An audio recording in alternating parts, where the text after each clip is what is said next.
All right, Minnesota, what's going on? I thought we were supposed to have a youth movement. Billy Guerin, in faith we have. I think he's been one of the best GMs in all of hockey the past few years. The way he's managed the cap, grown the prospect pool from really nothing to pretty significant, and make the playoffs every year with a 15, $14.7 million cap penalty in buyouts.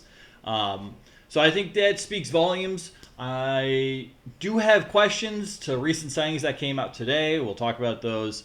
Um, but at this point, it's one of those things where have faith in Billy Guerin, but also what's the direction? A lot of people say it's easy to tear down a team and acquire prospects and such. It's another thing to build it back up into a Stanley Cup contender. Usually, Stanley Cup contending teams have some type of youth movement. Not always, but really what sticks out most in my mind is Boston Bruins. They had Tyler Seguin and Brad Marchand on their third lines when they won the Stanley Cup in 2011, both of which are incredible players at this point. So that kind of speaks volumes to your depth, and a lot of teams that have won the Stanley Cup have that pedigree of having younger, skilled players in their roster at cheaper contracts. So let's talk about it. Matt Zuccarello signed a 2-year, $4.125 million contract. By the end of the contract, he will be the age of 38 years old. That is old. I first saw this. I thought there was a bit of risk. We saw Matt Zuccarello really fall off and not do a whole lot. He was more of a liability on the ice once Kirill Kaprizov got injured. What does that mean? Is he beginning to decline in terms of his offensive production? What's going on there? But overall, if you just look at his stats, 78 games last year, so he stayed healthy. 22 goals, 45 assists, 67 points. He was a -3. Overall, really not bad stats. He scored at a point per game last year. Very good chemistry with Kaprizov. Part of this is he extended to help keep Kaprizov happy? I don't know, but that drop in production at the end of last year is extremely concerning. To see how this contract will play out.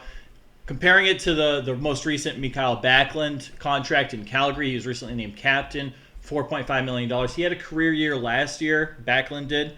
I think he had like 56 points or something. So Zuccarello, purely based on statistics, looks to be a little more of a steal offensively anyway. Backlund provides some pretty decent defense. He's also a centerman, takes faceoffs. He's also the captain. Some of that also warrants a little more money. I have questions about this, but I saw this and I was like, you know what? 2 years, it's not $6 million a year, which is what he's making now. I can live with this. He'll be 38. I don't know about the production. I don't know if this is going to age well. And then later on, boom, Marcus Foligno signs a 4-year, $4 million per year contract. That is a lot of money. By the end of the contract, he will be 36. That is in 5 years from now. Okay, Zuccarello has a no movement clause. I don't think. Let me double check. I don't think Foligno has one. Oh no, he has a no movement clause for the first 2 years, and then the last 2 years it's a 15-team no trade list. Okay. Keep in mind, first it's a front-loaded contract, so the first year Foligno will make $5 million, and then second year will make $4.5 million, third year $3.5, final year $3 million. Still, $16 million over the course of 4 years. His production last year wasn't great. 65 games. Remember, he got hurt. 7 goals, 14 assists, 21 points. He was a -6. These numbers align with some players that are currently on paid tryouts. Foligno provides some fantastic leadership in that locker room. He's a physical presence. We all know this. And he's pretty good defensively. The -6 is a bit misleading because of the lines he played on. But nonetheless, at best, Foligno is a third-line player. I don't know. I think you can even make the case that he should be on the fourth line. You can move Duhaime up to that third line this year. We'll see. I think both of these is kind of aggressive because then you start getting into we're playing the veterans. We don't trust to have kids come into our lineup and grow and develop at an NHL scale, which is what other teams that are successful have done, at least recently. Buffalo Sabres, third best offensive last year. New Jersey Devils, bunch of young guys they brought in and let develop at the NHL level. Just to name a couple right off the top of my head. And apparently there's a Ryan Hartman extension coming next. Hartman, 59 games last year, 15 goals, 22 assists, 37 points. Most of his time was spent on that top pair with Kaprizov and Zuccarello. Kaprizov over a point game, Zuccarello 11 points, under a point per game. Hartman also had an injury, also played some time on a third line, played a few games. Wasn't actually that much time. I looked because I thought he spent like 15 games or so on that third line. It was like 3. So mostly a first line player. He's 29 now, signing an extension. This is something he's not a first line center. He's been doing fine in place of being a first line center, but you need to go out and get a first line center or have one of the young kids become that first line center, because Hartman isn't that guy. He's doing a fine job filling in, but he's not the permanent solution. To extend him at a contract, probably more than what he's making now. He's on a deal. He's making 1.7 or 1.9. I think it's $1.7 million. So great bargain for the first line center, but how much is this going to cost, and what role is he going to play moving forward? Is he going to be more of a third liner? I don't know. If so, I think you have replacements. You have young kids that can fill that role, fill that void, if you want to call it. And you use these pieces as trade bait to get future draft picks, future prospects, especially at the trade deadline when teams are looking for depth scoring to make a run into the Stanley Cup. You can usually get a little more than what the player's actually worth. You got to start thinking ahead. Also, other notable signings that are older and really all fighting for a fourth line job, except Pat Maroon. Pat Maroon kind of has it, but he's 35. You have Kyra, who's making a case in training camp. He's 29. Patan, 28. Fogarty, 30. Fogarty, more of like a AHL depth call-up. Vinny Lettieri, who's 28. You also have 3 other... and you have Goligoski. He's the only... I mostly left this to forwards. Defense... we can get into that, but that's... Offense is what I'm concerned about. Team defends fine. The team has fine depth in net.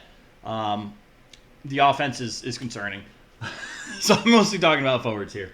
But Spurgeon will be 37 when his contract's older. Brodin will be 34, which is fine. Brodin's elite. I think his style of play, he should be able to play at an elite level through the age of 34. That wouldn't surprise me. Goligoski is 38 for this last season. I don't know if he turns 39 throughout the season, but you're investing a lot of money into players that are aging and will not. They've already reached the peak of their career. From this point on, it should be declines in terms of stats and production and overall play. So, questions. I understand it's good to have internal competition to push these younger kids to earn a spot on the roster. That's a good thing. But at what point are they there to serve a purpose and be competition to lose? Or at what point are they there, they're actually signing a contract in hopes to play? So, I don't know. But you got 4 guys right now just on offense. All this, I'm looking at offense right now that should be in some way, shape, or form in the lineup this year. The first 3, I think, should really be full-time people in the Minnesota Wild roster. Even if they don't produce at a decent clip, you still need to develop these guys. They are well of age. Looking at Matt Boldy is the age of 22. He's entering the first year of his $7 million contract. He scored 30 goals, 31 goals, 30 goals, 31 assists or something at the age of 21. So it's not outlandish. We see this league-wide. Younger players, 20, 21, come into the league and produce at a pretty decent clip. These guys need to be in the league. Marco Rossi, depending on how... I think you have to roll the R's now with Rossi. If not, you can say Rossi. I don't know. He's 22, ninth overall pick a few years ago. Proved everything he needs to prove at the AHL level. Same with Sammy Walker, 24 years old, played college hockey, which is against, college hockey's tougher than people give it credit for. You're playing against grown men, and there's hitting, and it can be physical. It's not the easiest thing. 24, had a great training camp, produced well in the AHL. Adam Beckman, 22, having an okay training camp, but really started to blossom and shine last year and was given a shot with the Minnesota Wild and showed he belongs to stay on the roster. You have Nick Sweeney as well. He's 26, played a couple of games last year. You got to see what you have in this guy. There's potential there. There's a lot of, I don't want to say a lot, but there is potential there. Could be a middle six forward, but if you don't give him a shot, how are you going to know? But Sweeney, I'd say, would be the odd man out. I think he might come up as a call-up, but that's assuming he's the next guy in line. You have these three guys in the league who should earn NHL jobs to start the season. It just is what it is. You got to get young guys into the lineup at some point. Again, Walker is 24 years old. Boldy was scoring 30 goals at 21 years old, 3 years earlier than Walker. Walker, none of these guys have really been given a tremendous shot. And you can make the case for Rossi, but at the same time, he wasn't really put in a position to score goals or produce offensively or succeed. So I don't look at it as a fair shot. Next year, you're going to have three guys that should be inserted into the lineup pretty much right away because of, I'll mention the names first. You have Liam Ogren, you have Daniela Yurov, and you have, I always flub it on camera. Always. I always write it and I say it right the first time, and then I can never even, Konditsinov, whatever. So, Ogren is a winger, SHL, Yurov, winger, KHL, and Konditsinov, whatever.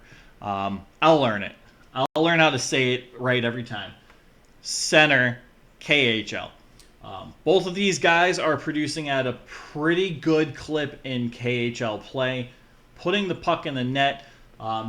They're both clearly young. Konditsinov, I'm not even...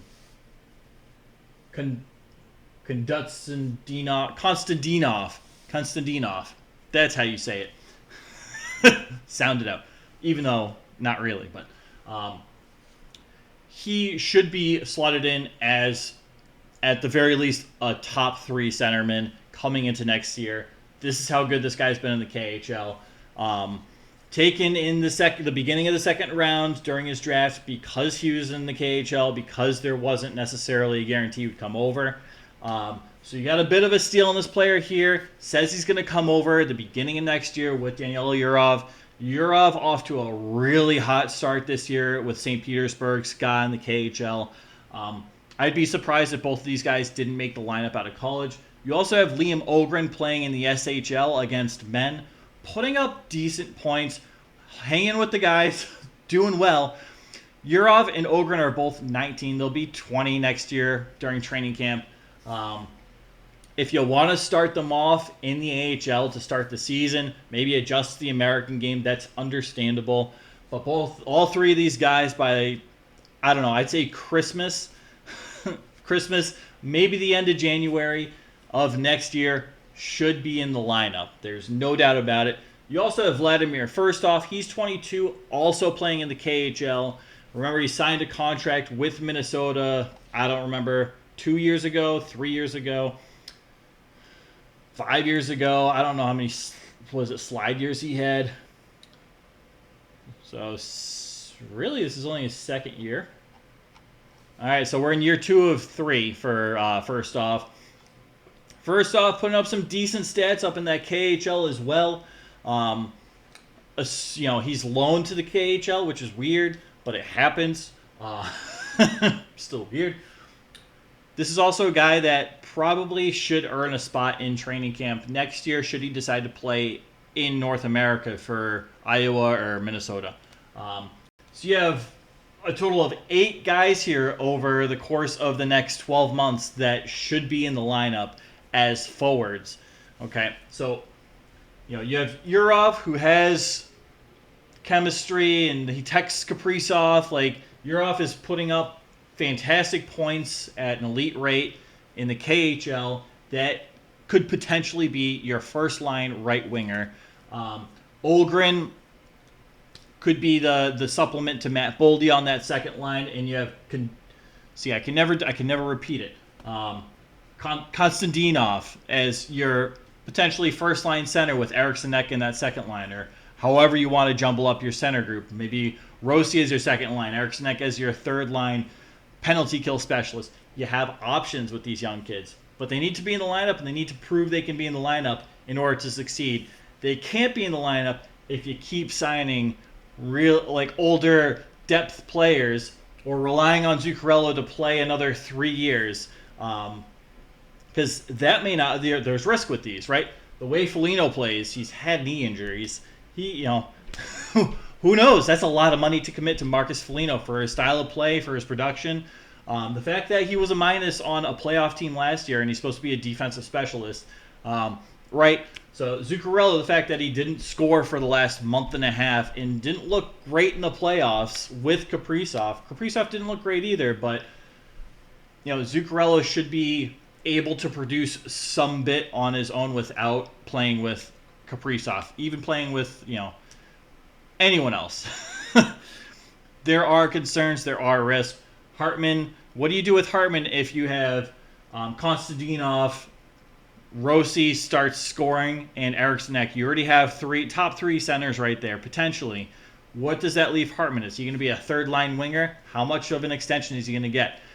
Say he gets, I don't know, I'm projecting he'll get somewhere around $3.7, $3.8 million for like 4 or 5 years. That's my initial projection. We'll see. Hartman's kind of a wild card. Don't take my projection at word. But then you got just about $8 million between 2 third-line players right off the bat. And Zuccarello, by the time he's, in that last season, 38, could also be a third. That could be your third line. And then you got over $12 million spent on your third line. Not the most efficient way to use cap space, which is ironic because Bill Guerin has been the most efficient general manager using his cap space the past few years. So I don't know. I'm confused. Maybe Bill Guerin knows something that I don't. I hope so, for the sake of the organization and the fans. Like, this is... I feel even after the Vikings loss, the way they lost last week, like, I only caught the end of that game, but I was following it on my fantasy team. I had some players. And, man, just, like, give Minnesota a win, man. Cut them a break. So, I don't know. I'm feeling a little tense for Minnesota fans right now. What is happening?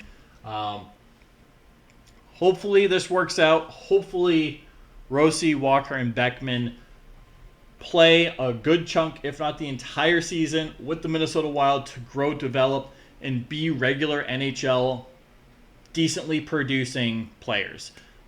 Sweeney, hopefully he gets some type of shot because he's probably gone after this year to go elsewhere to find another shot. And that's the risk you run. I don't even have Mason Shaw on this board, who really should be in the mix for a contract as well. He's back. He's skating.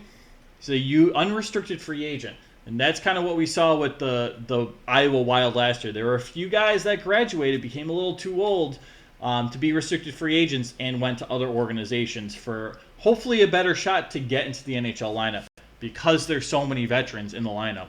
Not to say the veterans are bad and don't provide anything. There's obviously pros and cons to having veterans in the lineup.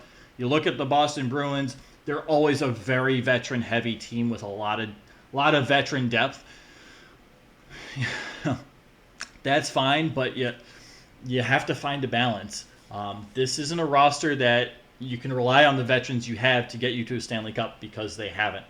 You don't have a Patrice Bergeron, you don't have a Brad Marchand, you don't have Pastrnak, Kaprizov, sure, but right, you don't have that history with your veterans. So I don't know. I saw the Zuccarello sign. I was like, okay, and I saw the Foligno sign, and I'm like, ooh, I should probably talk about this because this is it's not what I would do as general manager. But I also wouldn't do a lot that Bill Guerin has done, and it's worked out pretty well for Bill Guerin so far. So these are, like I've been saying, these are the years, the buyout years for your team to get younger, develop these prospects, bring on the youth movement. You have the youths. You've acquired the youths. They're doing well. You've done well acquiring the youths. Very well. It's time to develop and bring them up. It's time to give them a shot, see what they have at the NHL level. Not everyone is going to come into the NHL and start producing at a point per game. That's not usually how that works, unless you're potentially Connor Bedard or Fantilli or Logan Cooley this year. But that's not common. It's just not. We'll see. I don't know. I have questions. I'm curious to see how this plays out for the Minnesota Wild. This year, honestly, it's looking like probably a fringe playoff team. I think the Wild don't necessarily get better. I don't think they get a lot worse, but I think the Central Division gets a little better, and their games now become tougher, and they're probably not going to win as many as they did last year, even with the same amount of team, because the competition's a little more difficult. So I don't know. You can't keep going at this rate because you're going to fall out of the playoffs, but you're still going to be a mediocre team, and that's the worst spot to be in. And that's where the Wild have been in. And that's what Bill Guerin came in to change, was the philosophy to bring in young kids, have a nice balance between veteran leadership and young kids on cheap contracts, and you have to keep cycling through that, right, to remain competitive. That's what we've seen some great teams do until, those players, I'm not getting into the details of that right now, but that's what teams do typically to remain successful. We'll see for the 18th time. Let me know your thoughts on these signings. I don't know. Has Hartman been signed yet? He's probably been signed as I've been recording this. He has not been signed yet, as far as Cap Friendly has. So that's good news. I'm not saying I don't like Hartman. I like all of these guys, right? I really do. I really like Foligno. I like what he provides, but 4 years if it was 4 years at like $2 million, fine, right? I'd be fine with that. Maybe even up to like, I wouldn't even say $3 million. I'd say like 2.6, 2.7 million. 4 years, fine. For Foligno, fine. Because he provides that defense and leadership, there's no offense there. Zuccarello, like, based on the production, fine. But there's a concern there, right? There's a concern. He's going to be 38. He dropped off last year. Hartman, what is his role going to be moving forward? We know what it is now. We know what it could be. Is there going to be room on the roster for Orion Hartman to play? Probably, but if you have all these young kids coming in that beat Ryan Hartman out for a job in like 4 years, well, that's not going to age well if he signed for like 5 or 6 years, right? So these are things you got to think of. Where's Ryan Hartman going to play if he gets extended to a longer term contract?